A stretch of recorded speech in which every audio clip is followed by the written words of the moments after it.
I read Paul's new book, which I did not was part of a trilogy, which will explain why I hate his book, but reasonably why my hatred might be misplaced. And I how do I want to let's go to my notes here. So what would have helped me to know, and anyone knowing this, is that Paul's most recent book, How to Keep Your Bitch or Keep Your Bitch, um, it is part of a trilogy, and it is not designed for seasoned veterans such as myself. It is designed for a new guy coming into the red pill. It does go through some basics. I am listening to Rollo's book. We have the same narrator, so I could listen. And even Rollo goes through like, okay, because you just don't assume people are coming into the 5,000 level course and they know all this. So I get it. But each book is to address a problem where a blue pill, the dwindling percentage of men who find themselves in an unenviable situation in their dating and romantic life and how he gets out of it. His first book, which I don't believe is necessarily part of the trilogy, but would probably be the first one, and if you would to title it How to Get the Bitch, How to Keep Your Bitch, How to Get Your Wife to Fuck Me Again. Or fuck you again. That's the last one, because chronologically it would make sense. How to get a bitch, how to keep a bitch. And if you find yourself that you lost your bitch, how do you get your wife to fuck you again? I think he wrote What I Wish I Knew When I Was 18, which is almost a preamble general book. I don't know if he's going to write How to Get a Bitch, but I imagine that's included in Everything I Learned When I Was 18. Like, if I was 18, here's what I would have done. So I can guarantee you it's in that book, How to Get a Girl. Then he went to How to Get Your Wife to Fuck You Again. And that just he'll skip the center part, which is, well, you get a girl, right? How do you keep her?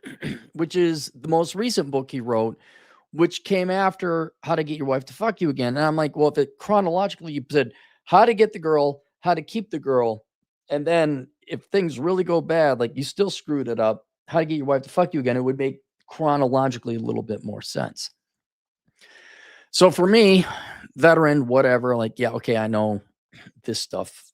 And by the way, not military veteran, I mean red pill veteran. I've been here before. I know it. It's of no value use to me. If you are even reasonably well read on red pill books, philosophy, whatever, or you just have enough experience, like you know why your wife ain't fucking you anymore, okay, you don't need this book. But if you know, yes, control, frame, stay on point, stay on purpose, hold her to standards, do not buckle on your standards, you don't need this. But if this is new to you, yes, you need this book. You do. Now, this doesn't mean I liked it, because I can't like any of Paul's books. So let me go through all the ways I do not like this necessary if this is new to you book. All right. First, actually, seriously, but not really.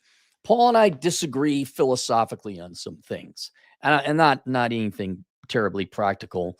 Paul believes in the spiritual, and maybe that's even too strong of a word. He believes in energy, and he does daily affirmations. He recommends daily affirmations. I'm not against it. It's just not my cup of tea. I don't shove chakra crystals up my ass, right? But if you do, good for you. But obviously I'm more of a fuck you, pay me. I got to admit, there's one thing I really like about the book is his patience. I can't do this. No. But there's strengths and weaknesses to both. And one of the strengths to his approach is there's patience, there is understanding. And that comes through more of a intuition, an intuitive understanding of the underlying, not black and white, not math, not stuff I like and good at, relationship and dynamics between men and women. Like, I literally, towards the end of my dating career, girl would cry. I'm like, why are you crying? You're an adult. What are you crying about? I don't have time for this. Like, fuck you. No, stop it. Paul takes a much probably more practical approach. And it's not like, oh, what's wrong, dear? What's going on? He's more like, hey, when you're ready to talk about it, let me know, but I'm not going to be around here to listen to you cry, so I'm going to leave, which probably is the more mature and probably productive and practical approach.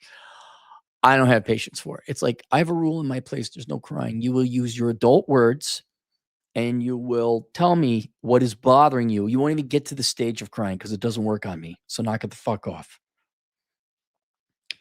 So that's kind of a difference. And being serious, it is kind of a pro and a con. There's both yin and yang. I'm the angry disciplinarian. I'm the bad cop. Paul's the good cop. You need both. But I just don't have the patience for that. And that's probably the main reason I didn't like the book, is because he goes through granular yet correct instances and scenarios on different behavioral situations that you and your girlfriend or wife or whatever are going to run into, and how you handle that, having to go through the painful and excruciatingly tedious mindset of women. Okay, I understand girls are like this, and now we got to put our girl gloves on. And I'm like, oh, can I just yell at people? Can I just say, get the fuck out? Can I just be like Don Rickles? Why are you crying? I haven't even asked you yet. What's the matter with you? Paul is probably right. But I was just like, oh, just reading it. Just like, oh, I couldn't do it in a million years. Oh, I couldn't do it. Shut the fuck up. Get the fuck out of my house. Oh, so he is definitely, I don't mean emotional either. He's more philosophical or spiritual or whatever you want to. He understands that not everything is an engineering problem. So he's not wrong. I couldn't stand it. Couldn't stand it. Not necessarily read, but like I kind of know he's right, but there's no way I can do it. It just isn't my personality. So that's one thing. It's not that I don't like about it, but it's different in an explanation where if you're just patient, not me, not my book, no, but if you read affirmations, I will be a patient Cappy. I will be a patient Cap. No, I'm not doing it. Remember the guy that paid me $200, I think it was, for to try meditating twice a day, 5 minutes each for a week? I failed. I mean, I didn't, not that I didn't honor his request. I tried. I didn't succeed at all. It pissed me off. Meditating angered me more because it was so frustrating. I couldn't do it. It just didn't, it had the opposite effect. So that's one thing. A second thing is I disagree with the aspect that you're training your woman like Pavlov's dogs. Again, he's not wrong. He's not wrong about frame. He's not wrong about setting boundaries and enforcing them. But me, I'm like, no, I need them prepackaged coming out of the box, mature adult woman who has her shit together. I just won't tolerate anything. Maybe it's because I'm older. And perhaps when you're younger, yes, you are going to have to train your woman, lack of a better description. I don't want, no. If she breaks a boundary, you remove your presence from her, and you say, I'll come back and talk to you when you're, and I'm like, yeah, okay. I mean, I'm like, what the fuck are you doing? No, we're doing it this way. And no, I ain't explaining that. And if you don't like it, there's a fucking door. That was another thing I found mentally taxing. And he's, again, not wrong, but I was just like, oh my God, no, I don't want to. I don't want to do that. And having to understand all the eccentricities and intricacies of the female psychology, and we can understand this is what's going on in her mind. I'm like, well, too fucking bad for her. A lot of it is we want to have sex with them, so we prevent the real world from ever having, they never have to touch the real world, right? Unless it's good and celebration, fine, touch them. But we want them to be happy. We want to be protected. These are all noble things. And I'm like, no, let the real world steamroll them. Let them grow up like I did, so they know, we're all going to have separate finances. She's going to have her own house, going to have her own car. She will be, very literally, she will be a feminist, damn it. She will be equal. She will pay for her own stuff. I swear by my pretty blue bonnet. Like, no, I do want a feminist. I insist on it, actually. This, I think, is that you now have agency over the girl, because now you have to, oh, well, it's this time of year, and then what happened to her mother? And I don't have the flow chart or the spreadsheet or the supercomputer to track all these variables. I think I'm just going to let reality beat the shit out of her. Kind of like Atham. Like, me and Atham get along great. Why? Because life kicked the shit out. I'm like, yeah, you know what the real world's like? He's like, yeah. I want a gal who had to actually pay her way through college. I want a gal who didn't have mommy and daddy. I'm not sitting, I don't have time to be somebody else's dad. I don't have time to sit there. Well, sweetheart, you see, if you don't understand, you get a timeout. I'm not doing timeouts. Here's the gun, cover my 6 and pay your own gas. Well, we're in love. See, isn't it fun to be dating? Aren't I a loving guy? I will tell you this. If you're younger, yes, this is going to apply, because you're both young. You both need to kind of train yourselves in, each other in. But if after a certain age, no. Hey, one or two times, I got to tell you no. If I got to tell you a third time, it's over. Show up as a pro. Show up as an adult. Have your own money. Don't have somebody's other kid. It's not ridiculous what I'm asking. I don't have time for training. And a lot of you, if your personality is impatience and you tire easily of others and stupidity and dumb questions, no, this tactic is not going to work. Some of you just can't do. I can. All right. A lot of you might, if you have patience and understanding, and apparently a 283-year life expectancy to go through all the tedium of explaining this. Fine. I don't. Just remember driving out to the desert to go hiking. I'm listening. I'm like, oh God, Paul. Oh my God. I think it's a bit repetitive, a constructive criticism, a real criticism, not merely me disagreeing with the philosophy and the tactics. It's repetitive in that the solution is almost universally applicable to every situation. In each chapter is a situation where, obedience or finances or punctuality, showing up, courtship initially. And he's not wrong. You need to hold standards. You need to have respect for yourself. And when the girl violates these standards or these boundaries, you remove yourself from it and say, I won't be tolerating that. That won't happen. You won't do it again. And almost the one thing I do appreciate is, like, I'm not going to explain it. Although you will tell you, okay, honey, well, you will enjoy that. I'll be going doing something else. The solution is always at the end, and I'm simplifying this a lot. Have boundaries, have rules, enforce them. She violates them. You remove yourself to train and eliminate that behavior. The problem is that's the solution to every exact scenario he has, which he's not wrong. He's not wrong. Whether you're arguing about finances, whether it's about sex, whether it's about going to the gym, whether it's about being on time, following orders, working with you as opposed to against you. The solution is always the same. Here are the boundaries. I'm like, I am tired of enforcing boundaries. I don't want to enforce boundaries. I don't like, no, we're not, no. So each scenario is different, but the solution is always still the same. And I swear, Paul, he didn't mention, who was the guy you mentioned?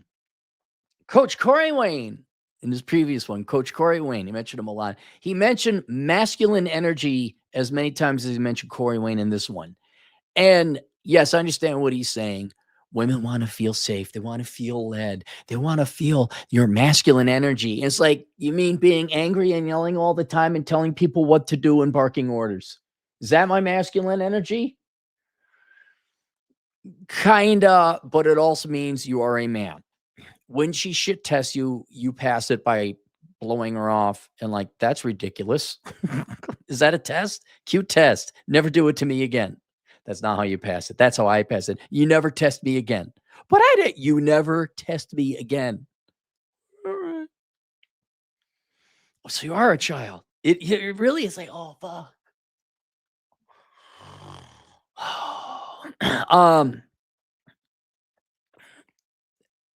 The I would call it something different. Masculinity, period. But he uses the phrase because he shoves, Reiki crystals up his butt.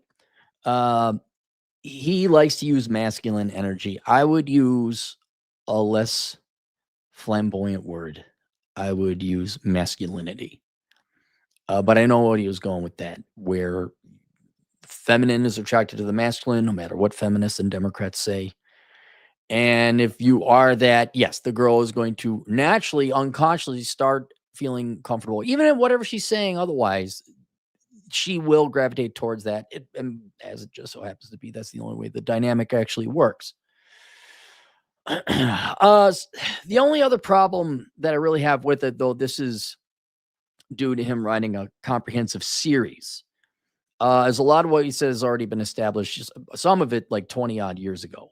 There's not a lot of new stuff here. But if you're a new person in a new relationship, you've never had it before, and you like Paul's trilogy, he does have to go over these basics kind of again. One thing I do like about it is the thing I hate about it at the same time. I got to admit, some of his solutions were like Steve McQueen cool. Paul would not lose his cool. Paul is a cooler, more controlled man than me. Damn near 80% of the scenarios he was painting in that book. I mean, I was getting sympathy rage where I was just like, oh. And Paul would just sail through it, man. He would just sail through it. So there would be probably some merit and use to have these softer skills, which would be a very good reason to get this book. I mean, if you purely read my stuff, it's the solution is work more, spend less, yell, and hike. That's basically it. And then yell some more. Paul's is more grounded, considerate, thorough. Mine is, are you working for me? No, fuck you. I'm out of here. Is this situation to my benefit? No, fuck all of you. You nerds. And you're out. Paul is a little bit more investing, patient. So yes, if you're a more patient, investable man, you could stick around and you're like, no, sweetheart, this would be a good book for you. But oh no, this is not the book for me. It's not the book for me. Now, it is part of a series. And if you are new, what I would do is I would start with Everything I Wish I Knew When I Was 18. That's the one I would start with, which there's going to be a lot of lessons in there. Then, I don't know, I kind of treat it like as need. Keep your bitch. I'd probably pick that up and read it. But hold on to it for reference down the road because you're not going to remember everything in it. Because there will be a point in time you get a girl, you'll be in that honeymoon phase. You absolutely should read it then. Just so you know the interplay and dynamics with new relationships. Because then you would keep your bitch. Then I'd wait till things go south, or you're already in this particular situation where your wife is there. And his book here, Get Her to Fuck You Again. There's the paperback and all. Why is Audible 17? Oh, that's right. We don't set the price for Audible. That's why. Man, is Audible jacking up the prices that much? The paperback's only 10. Wow, 5 stars? That's not bad, Paul. 68 ratings on his other one. That one I'd hold off until you're in a dead bedroom, which 80% of you will be. Because you're in America, get it? Get it? But yes, I would go keep your bitch and hold on to it. Read through it. It's important to know. Gives you the basics, but then use it as a reference guide later on. And then, you know what? I hate to say it, I hate to give Paul credit. I would probably get her to fuck you again because that is part of keeping your bitch, but I would just go through that and say, here's what you need to do sexually. You might as well get them once you get yourself a girlfriend, keep your bitch and get her to fuck you again. I'd read those two and keep them on reserve in case you need it. I have it linked below. That's it. We got any super chats? How do we have super chats when I'm doing an ad for Paul? But which, by the way, he didn't pay me or anything. I just like giving Paul guff. Hat and Clogs, $2. Cappy gaming hard after a good hike. Nice. I am. I did play a lot of Black Flag. I did go for a hike. Nathaniel Neidhart, 10 generous dollars. Cappy, for some reason, reminds me of Rizzo the Rat from the Muppets. Rizzo the Rat. That guy? How? Hat, $2. What is the average hike for Cappy? If you take away my standard training hike, which I would remove, 6 miles, 1,300 feet, about there, plus or minus. It really depends. And the reason it's variable is I'm more interested in doing new hikes, not a certain type of hike. So I'll drive out and I'll do like a really long ass hike. And I'll drive out to another place. It's a really short ass hike. Me and my buddy just went hiking in a new place, a Slot Canyon, north of Vegas. And it was going to be 8 miles round trip. But then we got there and there's still water from the previous rain, and not the entire, but about half of the canyon was mud and water because there's nowhere for the water to go. So we ended up climbing out of the canyon, looking up top, and it was really freaking cool. So that ended up being only 6.5 miles, but 1,200 feet. Like most of it was at the end of the 1,200 feet. Dong is fun. $5. Cappy, how do you know if Santa is coming? It will be a white Christmas. And did Santa give you a break to do a stream? You elf. Merry Christmas, Cappy. No, I am my own boss. And people aren't wrong that I should take some time off. But if I take time off, then I got to play catch up until the next thing comes along. So if I do the occasional video, I do the occasional consultation. I go and when I hike, I listen to somebody's book that I'm going to review anyway. By the way, Dr. Helen Smith has a new book out. I'm going to be listening to that one next. You just can't.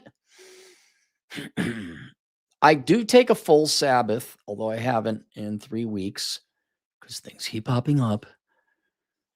But yes, I will take a day off, probably Christmas Day.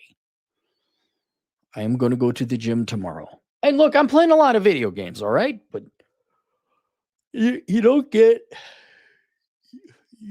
average results working a 40-hour work week. You get 80-hour per week results if you work 80 hours a week. And I don't just mean on work, but gym and all these other things. Uber Noob, $2. Took a selfie with Chairman Mao yesterday. Now Korea. Oh, were you at Red Square, whatever it's called, the main square? Cool. Was it just a statue of him, I presume? We're going to Korea. I obviously South Korea. All right, that's it. Link below is Paul Books. I'll see you later.